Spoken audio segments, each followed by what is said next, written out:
안녕하세요. 엄정숙 민사전문 변호사입니다. 오늘은 유류분 청구와 소멸시효에 대해 이야기해 보겠습니다. 많은 분들이 부모님이 돌아가신 후 유류분 청구를 고민하시는데 소멸시효 때문에 어려움을 겪는 경우가 많습니다. 오늘은 이 문제를 집중적으로 다뤄보겠습니다. 부모님께서 돌아가신 지 10년이 넘었다면 유류분 청구가 가능할까요? 여러 사정으로 인해 부모님의 사망 사실이나 재산 여부를 뒤늦게 알게 되는 경우도 있습니다. 이런 상황에서 유류분 청구를 할 수 있는지, 시효가 지났다면 어떻게 대처해야 할지 궁금해하시는 분들이 많습니다. 먼저 유류분 소멸시효에 대해 알아보겠습니다. 소멸시효란 권리자가 그 권리를 행사할 수 있음에도 불구하고 일정 기간 동안 행사하지 않을 경우 그 권리가 소멸되는 것을 말합니다. 유류분 반환 청구 소송에도 소멸시효가 적용됩니다. 민법 제1117조에 따르면 유류분 권리자가 상속 개시와 반환해야 할 증여 또는 유증의 사실을 안 날로부터 1년 이내에 유류분 청구를 해야 하는데요.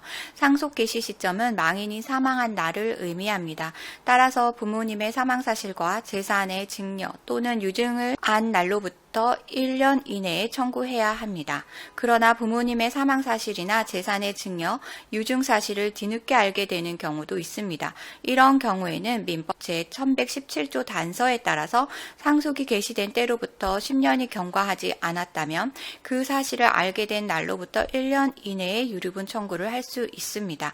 즉 부모님이 돌아가신 후 10년 이내에 해당 사실을 알게 되었다면 그 날로부터 1년 이내에 청구가 가능합니다. 하지만 부모님의 사망 후 10년이 지나면 유류분 청구는 불가능합니다. 따라서 유류분 권리를 행사하려면 부모님의 사망 사실과 재산의 증여 또는 유증 사실을 신속하게 확인하고 필요한 경우 적절한 법적 조치를 취해야 합니다. 또한 제3자에게 증여된 경우에는 상속이 개시된 시점보다는 재산을 증여받은 시점이 중요합니다. 아버지가 돌아가시기 전 1년 내에 이루어진 증여가 아니라면 유류분 청구가 불가능하기 때문입니다. 즉 아버지가 돌아가시기 전 1년을 벗어난 과거의 시점이라면 소멸시효에 의해 유류분 청구가 불가능합니다. 다만 제3자 증여에 대한 소멸시효가 지났더라도 일반적인 유류분 소멸시효를 적용받는 경우가 많습니다. 법원에서는 가족이나 인척 간에 이루어지는 제3자 증여에 대해 일반적인 유류분 소멸시효를 적용하는 경우가 많기 때문입니다. 따라서 증여를 받은 시점보다는 아버지가 돌아가신 후 1년이 넘지 않았다면 유류분 청구가 받아들여질 가능성이 높습니다. 오늘 주제와 관련된 문의사항이나 유류분 관련 문의사항이 있으신 분들은 홈페이지에 문의사항을 남겨주시면 이메일로 답변드리고 있는데요. 홈페이지는 네이버에서 법도 유류분 소송센터를 검색하시면 쉽게 찾으실 수 있습니다. 홈페이지에 접속하시면 상단 우측에 유류분 상담 메뉴가 보이실 텐데요.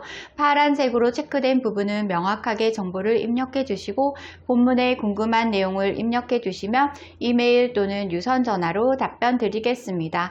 오늘은 유류분 청구와 소멸시효에 대해 알아보았습니다. 유류분 청구를 고려하고 계시다면 소멸시효를 놓치지 않도록 주의하시기 바랍니다. 지금까지 엄정숙 민사전문 변호사였습니다. 감사합니다.